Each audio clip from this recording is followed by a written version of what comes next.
Ողջույն սիրելի առաջին դասարանցիներ, շարունակում ենք դասապատրաստման աշխատանքները։ Արձակուրդներից առաջ ես ուզում եմ ձեզ բացատրել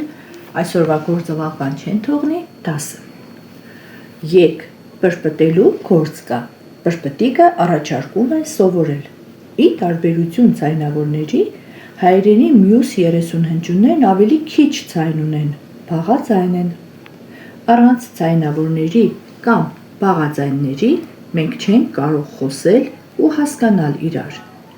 Օրինակ, հասկանալի կլինեն բառերը, եթե արտասանվեն առանց ձայնավորների, տեսեք, բ, յ, ս, կ, ոչինչ չհասկացվեց, բայց երբ տեղադրում ենք ձայնավորները, ստացվում է պայուսակ բառը։ Կամ հասկանալի կլինեն բառերը, եթե արտասանվեն առանց բաղաձայնների, ա, իհարկե չհասկացանք, բայց եթե տեղադրենք բաղաձայնները, կստանանք գերան բառը։ Սիրելիներս, ես միշտ ասել եմ, չէ, որ աշխատանքային տետրում, եթե կան առաջադրանքներ, որոնք նաև գրքում են տեղադրված, մենք կգրենք աշխատանքային տետրում, իսկ գրքում կկատարենք միայն այն առաջադրանքները, որոնք չկան աշխատանքային տետրում։ Առաջադրանք 4. Բացատրիր ձայնավորով սկսվող բառի իմաստը։ Կարդում ենք բոլոր բառերը. պատրաստականություն, գիտելիք, պատասխանատու, խանդավառություն, աշխատասեր, համբերություն։ Գտնում ենք, որ աշխատասեր բառն է, որ սկսվում է ձայնավորով այով։ Աշխատասեր նշանակում է աշխատանք սիրող։ Առաջադրանք 5. Հեքիաթների հերոսներից որոնք են բարի, պատասխանատու, համբերատար, խանդավառ, աշխատասեր։ Նայում ենք հեքիաթների հերոսներին, տեսնում ենք շունն ու կատուն է, մոխրոտիկն է, ճպուրն ու մրջյունը, 3 խոզուկները, պատն ու շաղքամը։ Հեքիաթները ընտրելուց հետո որոշում ենք, որ բնավորության քիծը ում է համապատասխանում։ Բարի էին շունը, մոխրոտը։ Պատասխանատու էր նաֆնաֆը, որը քարից տուն պատրաստեց, մրջյունը։ Համբերատար էր մոխրոտը և նաև շունը, երեխաներ շունն ու կատուն հեքիաթից։ Խանդավառ էին խոզուկները, աշխատասեր էր մրջյունը։ Ինչու ենք այդպես մտածում, որովհետև ծանոթ ենք այս հեքիաթներին և կարդացել ենք և արդեն ունենք մեր համոզմունքն ու մեր կարծիքը այս հեքիաթների մասին։ Այժմ անցնենք մեր դասին։ Այսօրվա գործը վաղվան չեն թողնի։ Երեխաներ, սա առած ասացվածքների բաժնից վերցված ժողովրդական ասացվածք է, որ նշանակում է, որ գործը պիտի նույն պահին կատարել, երբ որ դա անհրաժեշտ է, չի կարելի հետաձգել, քանի որ ժամանակը ոսկի է, եթե ժամանակը կորցրեցինք, կկորցնենք ամեն ինչ։ Սուրենը 10-ն էր սովորում։ Գոհարը կանչում է նրան խաղալու։ Նախ դասերս կսովորեմ, հետո կխաղամ, ասաց Սուրենը։ Ինչու՞։ Չէ, ես կխաղամ, հետո դասերս կսովորեմ, պատասխանեց Գոհարը և վազեց խաղալու։ Սուրենը շարունակեց դասը սովորել։ Նա երբեմն լսում էր բակում խաղացող Գոհարի զվարթ ծիծաղը։ Հաջորդ օրը Սուրենը ուրախ հասավ դպրոց։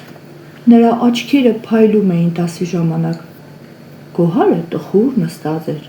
Նա ամբողջ դասի ժամանակ անհամբեր սպասում էր դասի ավարտին։ Եկեք հարցերով վերլուծենք դասը, երեխաներ։ Ինչու էր Սուրենը դասի ժամանակ ուրախ։ Նախ կարծիք կազմենք, հետո քայլ-քայլ կգնանք մինչև դասի ավարտը։ Սուրենը ուրախ էր, որովհետև գործը ժամանակին էր կատարել։ Լավ, ում մասին է մեր դասը։ Մեր դասը Գոհարի և Սուրենի մասին է։ Ինչպիսին էր Սուրենը։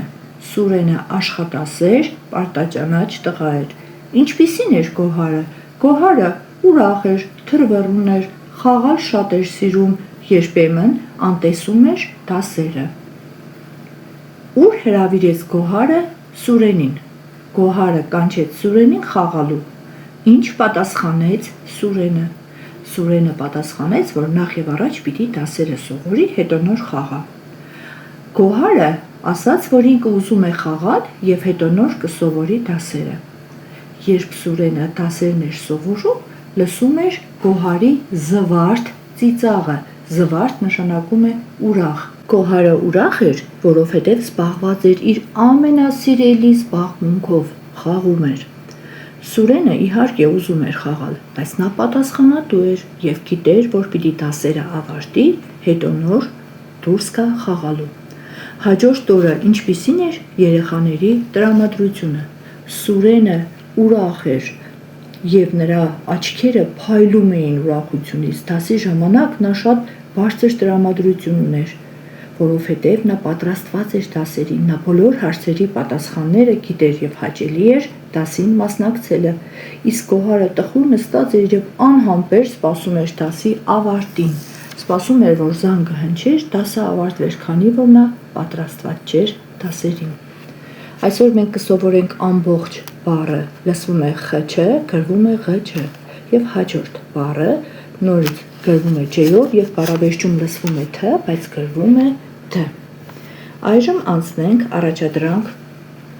11-ին։ Ինչպիսին է Սուրենը։ Ընտրենք պատասխանատու, աշխատասեր, ծույլ, անկարգ։ Սուրենը պատասխանատու է և աշխատասեր։ Դուք երեխաներ պետք է նկարեք կամ գրեք, թե ինչ եք անելու առաջիկա 5 օրերի ընթացքում։ Դասերից հետո, խաղից հետո։ Կարելի է ասել, դուք օրակարգն եք լրացնելու ձեր, թե ինչ եք անելու այդ ընթացքում։ Դերային խաղով ներկայացրեք պատմությունը։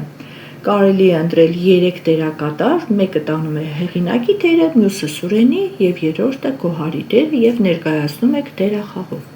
Ձեր կարծիքով Սուրենը կօգնի Կոհարին, որ նա նույնպես դառնա պատասխանատու և ուրախ գնա դպրոց։ Այս հարցի մասին զրուցում եք և կատարում եք եզրահանգումներ։ Հաջորդ էջում մենք հարստացնելու ենք մեր ծաղկանոցը, ծաղկուն այգին։ Ծաղկի թերթիկներին պետք է գրենք, թե ինչ պիտի անենք օրը ճիշտ կազմակերպելու համար։ Օրինակ, կազմել օրակարգ։ Նախ և առաջ կազմում ենք օրակարգը, թե ինչով պիտի զբաղվենք։ Հետո ամենակարևորը հետևել այդ օրակարգին, որովհետև միայն կազմելը քիչ է, հետո էլ պիտի կազմած օրակարգին հետևել։ Ավարտին հասցնել բոլոր գործերը, ճիշտ սնվել, ընթերցել, հանգստանալ, այս բոլորը մեր օրակարգի կետերը կարող են լինել երեխաներ։ Ինչով եմ գնում առաջ։ Ում կցանկանայի պատմել այս դասի մասին։ Ինչու։ Մտածեք, ում կցանկանայիք պատմել այս դասի մասին։ Միգուցե որևէ երեխա պատմի իր այն ընկերոջը այս դասի մասին, որը չի սիրում դասերը ժամանակին անել և միշտ թողնում է վերջի պահին։ Որ բառերն իմացանք,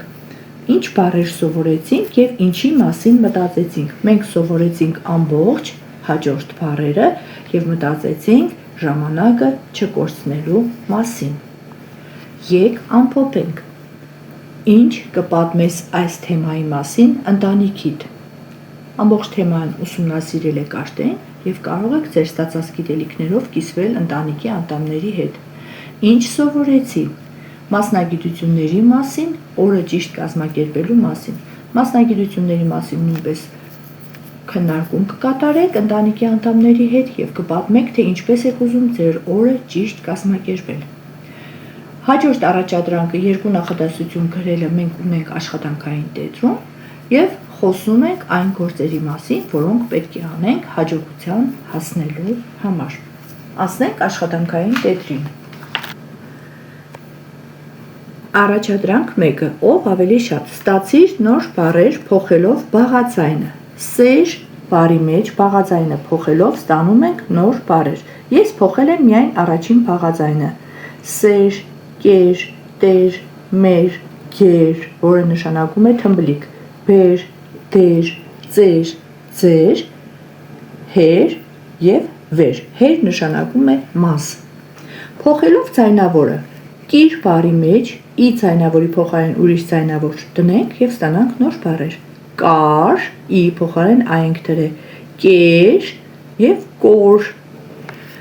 Առաջադրանք 2-ը գրում ենք պատկերների անունները, հաշվում և գրում ենք քանի ձայնավոր և բաղաձայն կա յուրաքանչյուր անվան մեջ։ Առաջինը, տեսեք, օրինակը տրված է, փիղ, 1 ձայնավոր, 2 բաղաձայն, մեղու, 2 ձայնավոր, 2 բաղաձայն, զատիկ, 2 ձայնավոր, 3 բաղաձայն, աթոռ, 2 ձայնավոր, 2 բաղաձայն։ Առաջադրանք 3-ը, որ նույն ձայնավորն է պակասում յուրաքանչյուր բառում, այսինքն մենք միայն ձայնավորներ պիտի դնենք եւ նույն ձայնավորը, օրինակ գինի երկու տեղում ի է դրվել, բոլոր երկու օ, Հայաստան 3 ա, լուրումուչ 3 ու։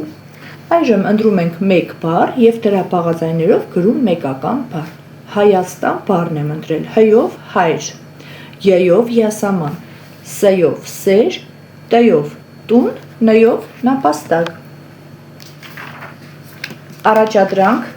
6-ը պատմությունից դուրս գրել անունները,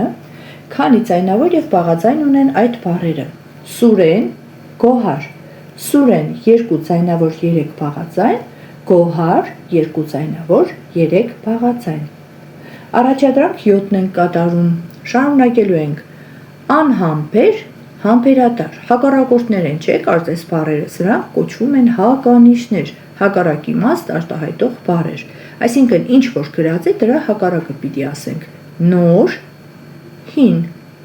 տխուր, ուրախ, հաջորդ, նախորդ։ Ընտրում ենք բառերից երկուսը եւ կազմում բառակապակցություն, հին ընկեր, նախորդ տարի։ Հիմա շարունակում ենք։ Գոհարը տխուր էր, որովհետև չէր հասցրել սովորել դասերը եւ դրա համար ամաչում էր։ Սուրենը ուրախ էր, որովհետև պատրաստված էր դասերին եւ պատրաստ էր պատասխանելու բոլոր հարցերին։ Այժմ ինքնաստուգում կատարենք։ Այս դասանյութից սովորեցի հետեւյալ բառերը. ամբողջ, հաջորդ։ Ձայնավորների եւ բաղաձայնների տարբերության մասին իմացա, որ ձայնավորները հնչում են երկար, իսկ բաղաձայները քիչ ձայն ունեն։ Առանց ձայնավորի եւ բաղաձայնի մենք չենք կարող խոսել, սա էլ ավելացնում ենք նաեւ, որպեսզի հիշենք։ Այս պատմությունն ինձ սովորեցրեց ժամանակին սովորել դասերը, խաղալ, երբ ավարտել եմ գործերս եւ պարտաճանաչ լինել։ Իսկ ամենավերջում ամփոփում ենք եւ ասում, գրում ենք երկու նախադասություն, գործածելով հնչյուն, ձայնավոր եւ բաղաձայն բառերը։ Ես երկու նախադասության մեջ էլ օգտագործել եմ բոլոր բառերը։ Ձայնավոր եւ բաղաձայն հնչյունները համերաշխ ընտանիքում են ապրում։ Հայերենի ձայնավոր հնչյունները 6-ն են, իսկ բաղաձայնները 30։ Եվ վերջում կատարում եք ինքնաստուգում, ես համոզված եմ, որ դուք բոլոր հարցերին այո կպատասխանեք։ Ճանաչում եմ հնչյունը եւ տառը, համոզված եմ բոլորդ ճանաչում եք։ Տարբերում եմ ձայնավոր եւ բաղաձայն հնչյունները։ Որոշում եմ քանի ձայնավոր եւ քանի բաղաձայն կա բառի մեջ։ Որոշում եմ հնչյունը, որը լսվում է, բայց չի գրվում։ Խոսքը գաղտնավանկի ը-ի մասին է։ Կազմում եմ բառակապակցություններ նոր բառերով։ Այսօր էլ այսքանը, կհանդիպենք արձակուրդներից հետո։